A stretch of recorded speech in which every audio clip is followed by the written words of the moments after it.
대한민국 청소년의 기자단 손아은 인턴 기자, 최근 불면증에 시달리는 사람이 많아졌다.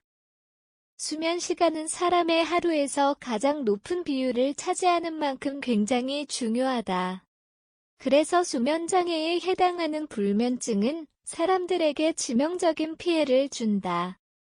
불면증은 잠을 제대로 자지 못하는 증상을 수반한다. 깊게 잠들지 못해 자다가 여러 번 깨는 것을 반복하고 덜어는 날이 밝을 때까지 아예 잠을 자지 못하기도 한다. 불면증을 대수롭지 않게 여기는 사람들도 많지만 한두 번이 아닌 여러 차례 경험하는 사람들에게는 이것이 최대의 스트레스일 것이다. 손채원 한의사 연구팀 건강보험심사평가원의 표본 자료에서 2010년 1월부터 2016년 12월까지의 연구에 따르면 내원한 환자 중 불면증이 원인인 사람을 대상으로 했을 때 7년 동안 불면증 때문에 한의과 의과의료기관을 찾은 환자의 숫자는 매년 증가했다. 2010년의 환자보다 2016년의 환자는 6년 사이 약 55% 증가했다. 주된 연령층은 45세 이상, 그 비율은 73%에 달했다. 또한 남성보다 여성에게서 약 1.7배 더 높은 비율이 나타났음을 보여준다. 최근에는 더욱더 증가해 불면증의 심각성을 과소평가하는 사람이 더욱더 증가했다.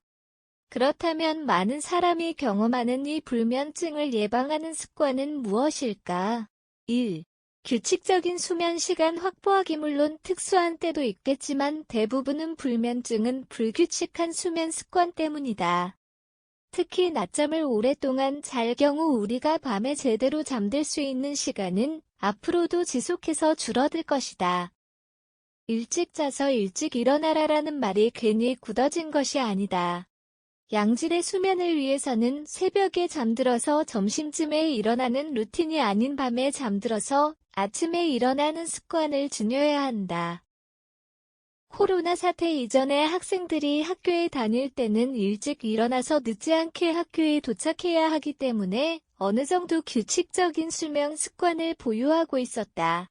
하지만 코로나 사태 이후 비대면 수업을 진행하게 되면서 통학이 불필요해지고 그저 온라인 수업 시간에 맞춰 기상하면 되기 때문에 사람들은 서서히 늦잠을 자고 기상 시간이 늦어지기 시작했다.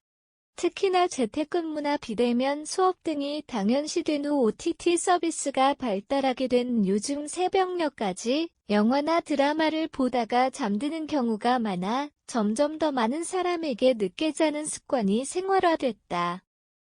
게다가 대면 활동할 경우 신체의 피로도가 훨씬 많이 쌓이기 때문에 제대로 잠을 자지 못한 하루는 일상생활에 큰 지장을 주지만 비대면 활동의 경우 신체의 움직임이 현저하게 줄어들어 비교적 지장을 적게 받는다.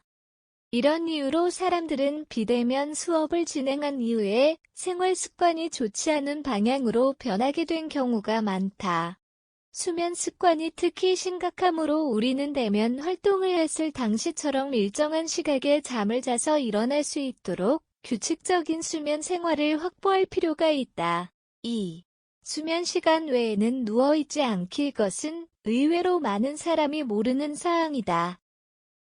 잠을 잘 때 이외에 소파에 누워서 TV를 보거나 침대에 누워서 휴대폰을 보는 등의 생활을 지속하게 되면 정상적인 수면 생활에 문제가 생긴다. 누워서 쉴 때는 서 있거나 앉아서 생활할 때에 비교해 활동량이 가장 적다.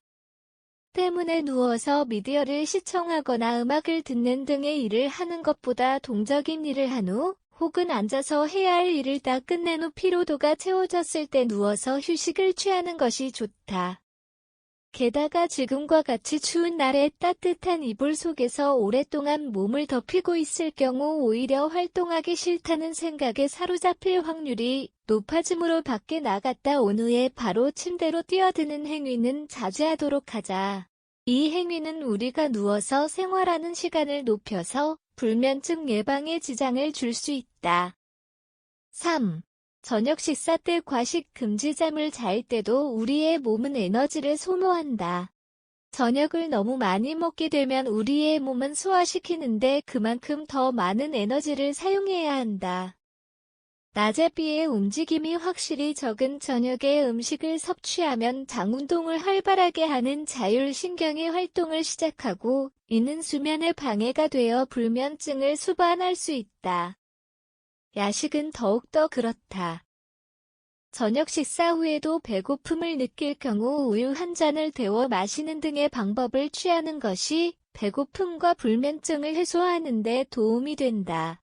그래서 흔히 잠자기 4시간 전에 식사를 마쳐라 라고 한다.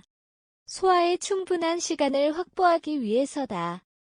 보통 이를 흔히 다이어트와 관련지어 이야기하곤 하지만 수면과도 밀접한 관련이 있다. 4.